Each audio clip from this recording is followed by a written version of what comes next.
नमस्कार, सत्यहिंदी.com में आपका स्वागत है। एक नजर अब तक की सुर्खियों पर। भारत के मुख्य न्यायाधीश एनवी रमन्ना ने कहा है कि अब सरकार ने भी जजों को बदनाम करना शुरू कर दिया है। उन्होंने कहा ये नया चलन शुरू हुआ है। उन्होंने कहा ये दुर्भाग्यपूर्ण है। सीजेआई रमन्ना ने टिप्पणी तब की जब छत्तीसगढ़ में पूर्व IRS अधिकारी और पूर्व मुख्यमंत्री के प्रधान सचिव अमन कुमार सिंह के खिलाफ दर्ज प्राथमिकियों को रद्द करने के हाईकोर्ट के आदेश को चुनौती दी गई। इसके लिए सुप्रीम कोर्ट में 2 याचिकाएं दायर की गई हैं। उन दोनों में से एक याचिका छत्तीसगढ़ सरकार द्वारा दायर की गई है। सुनवाई के दौरान दोनों वकीलों द्वारा रखी गई दलीलों को लेकर सीजेआई ने सख्त टिप्पणी की। जिस मामले की सुनवाई के दौरान ये टिप्पणी की वो मामला पूर्व IRS अधिकारी और पूर्व मुख्यमंत्री के प्रधान सचिव अमन कुमार सिंह से जुड़ा है। उनके खिलाफ आय से अधिक संपत्ति मामले में FIR दर्ज की गई थी। लाइव लॉ की रिपोर्ट के अनुसार याचिकाकर्ता की ओर से पेश वरिष्ठ अधिवक्ता सिद्धार्थ दवे की दलील पर सीजेआई रमन्ना ने टिप्पणी की, आप जो भी लड़ाई लड़ें वो ठीक है, लेकिन अदालत को बदनाम करने की कोशिश मत करें। मैं इस अदालत में भी देख रहा हूं, ये एक नया चलन है। रिपोर्ट के अनुसार इस पर छत्तीसगढ़ राज्य की ओर से पेश वरिष्ठ वकील राकेश द्विवेदी ने कहा कि वो इस बिंदु पर बिल्कुल भी दबाव नहीं डाल रहे हैं। इस पर सीजेआई ने जोर देकर कहा, नहीं, हम हर दिन देख रहे हैं, आप एक वरिष्ठ वकील हैं, आपने इसे हमसे अधिक देखा है। ये एक नया चलन है। सरकार ने न्यायाधीशों को बदनाम करना शुरू कर दिया है। ये दुर्भाग्यपूर्ण है। इस पर वरिष्ठ वकील दवे ने कहा कि उन्होंने इस मामले में किसी की छवि खराब नहीं की है। उन्होंने दलील दी कि वो उस प्रवृत्ति के रूप में नहीं देख रहे हैं और एक दलील रख रहे हैं। उन्होंने ये भी कहा कि इसमें कोई प्रतिशोध नहीं है। दिल्ली की राउस एवेन्यू कोर्ट ने शुक्रवार को एमनेस्टी इंटरनेशनल इंडिया के पूर्व प्रमुख आकार पटेल के मामले में सीबीआई को राहत दी।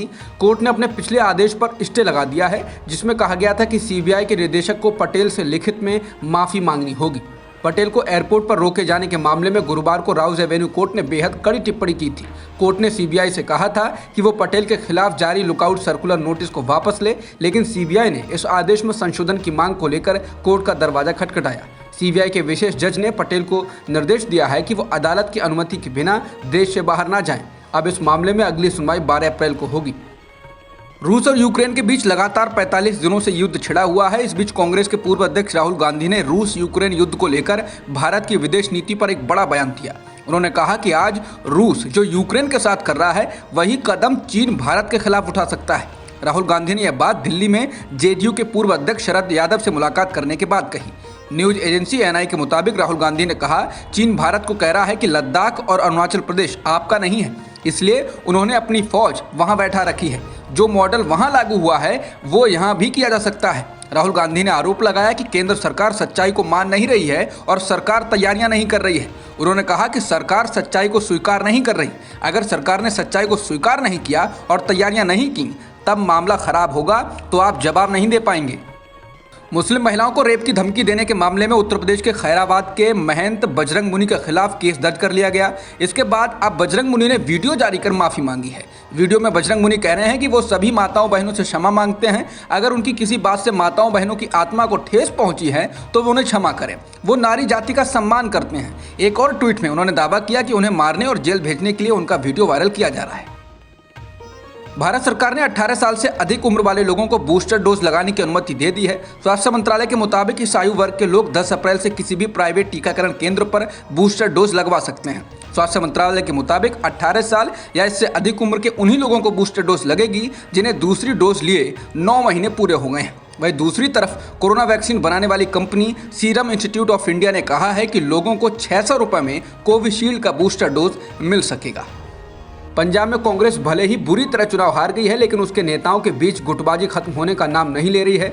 गुटबाजी का एक नज़ारा गुरुवार को चंडीगढ़ में कांग्रेस के धरने में दिखाई दिया, जब प्रदेश कांग्रेस के पूर्व अध्यक्ष नवजोत सिंह सिद्धू को पार्टी के नेताओं के विरोध का सामना करना पड़ा।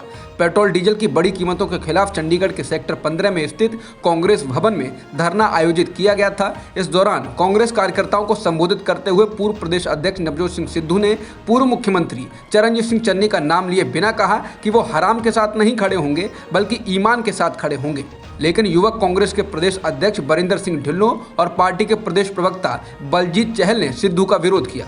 ढिल्लों ने उनसे कहा कि वो उस नेता का नाम लें और अगर कोई गलत है तो गलत को गलत कहें। ढिल्लों ने सिद्धू से कहा कि वो ड्रामा कर रहे हैं, लेकिन सिद्धू ने कहा कि वो नाम नहीं लेंगे। इस दौरान वहां मौजूद कार्यकर्ताओं ने ढिल्लों के समर्थन में युवक कांग्रेस जिंदाबाद के नारे भी लगाए। पश्चिम बंगाल के बीरभूम में टीएमसी नेता भादु शेख की हत्या के मामले की जांच भी सीबीआई करेगी। कोलकाता हाईकोर्ट ने यह फैसला दिया है। अदालत से इस मामले की जांच सीबीआई से कराए जाने का अनुरोध किया गया था। टीएमसी नेता भादु शेख की हत्या के बाद जबरदस्त हिंसा हुई थी और इसमें 9 लोगों की मौत हो गई थी। हाईकोर्ट ने इससे पहले इन 9 लोगों की हत्या के मामले की जांच भी सीबीआई को सौंप दी थी। दरअसल बीते महीने भीड़ ने रामपुर हाट कस्बे के बोगतुई गांव में बम फेंके थे, जिसमें 10 घर जलकर खाक हो गए थे। कहा गया कि भीड़ ने ये बम टीएमसी के नेता भादु शेख की हत्या का बदला लेने के लिए फेंके थे। रिजर्व बैंक ऑफ इंडिया यानी आरबीआई गवर्नर शक्तिकांत दास ने शुक्रवार को मॉनेटरी पॉलिसी का ऐलान किया। उन्होंने कहा कि इस बार भी रेपो रेट 4% पर बरकरार रहेगी। ये लगातार 10वीं बार है जब केंद्रीय बैंक ने ब्याज दरों में कोई बदलाव नहीं किया है। इससे पहले रिजर्व बैंक ने आखिरी बार 22 मई 2020 को रेपो रेट में बदलाव किया था। वहीं आरबीआई गवर्नर शक्तिकांत दास के मुताबिक रिवर्स रेपो रेट में 0.40% की बढ़ोतरी की गई है। अब ये बढ़कर 3.75% हो गया है। 26/11 यानी मुंबई हमले का मास्टरमाइंड और पाकिस्तान स्थित आतंकवादी हाफिज सईद को पाकिस्तान की अदालत ने 31 साल की कैद की सजा सुनाई। हाफिज सईद आतंकी समूह लश्कर ए तैयबा का सह संस्थापक और एक अन्य संगठन जमात उद दावा का प्रमुख है। पाकिस्तानी मीडिया ने रिपोर्ट दी है कि उसको 2 मामलों में यह सजा सुनाई गई। सईद को दोषी ठहराने वाली आतंकवाद निरोधी अदालत ने इस खूंखार आतंकी पर 3,40,000 पाकिस्तानी रुपए का जुर्माना भी लगाया। रिपोर्ट में संकेत दिया गया है कि हाफिज सईद द्वारा कथित तौर पर बनाई गई एक मस्जिद और मदरसे को कब्जे में ले लिया जाएगा। हाफिज सईद को आतंकवाद निरोधी अदालत पहले भी जेल भेज चुकी है। 2020 में उसके खिलाफ आतंकी वित्त पोषण के कई मामलों में से एक में उसे 15 साल से अधिक जेल की सजा सुनाई गई थी। पूर्वी यूक्रेन के क्रेमटॉस्क रेलवे स्टेशन पर शुक्रवार को 2 रॉकेटों के हमले में कम से कम 30 लोगों की मौत हो गई, 100 से अधिक घायल हुए हैं। रिपोर्टों में कहा गया है कि रूसी यूक्रेन में जारी युद्ध के बीच निवासियों को निकालने के लिए उस स्टेशन का इस्तेमाल किया जा रहा था। क्रेमटॉस्क पूर्वी यूक्रेन के डोनेट्स्क क्षेत्र में है। रूसी बलों द्वारा इस क्षेत्र में बमबारी लगातार जारी है। कुछ हफ्ते पहले ही दोनों देशों के बीच शांति समझौते के बाद कहा जा रहा था कि रूस अब यूक्रेन की राजधानी से हट रहा है, लेकिन इसके साथ आशंका जताई गई थी कि क्या रूसी सैनिक यूक्रेन के उत्तर पूर्वी क्षेत्र में खुद को मजबूत करेंगे। यूक्रेन के राष्ट्रपति वोलोदिमीर ज़ेलेंस्की ने हमले की निंदा की है। एक इंस्टाग्राम पोस्ट में ज़ेलेंस्की ने कहा, युद्ध के मैदान में हमारे सामने खड़े होने के लिए ताकत और साहस की कमी है, तो उन पर अब नागरिक आबादी को बर्बाद करने की सनक सवार हो गई है। उन्होंने कहा, ये एक ऐसा खराब काम है जिसकी कोई सीमा नहीं, और अगर इसके लिए सजा नहीं दी जाती है तो ऐसा कभी नहीं रुकेगा। तक की खबरों में इतना ही। बाकी खबरों के लिए बने रहिए सत्यहिंदी.com के साथ।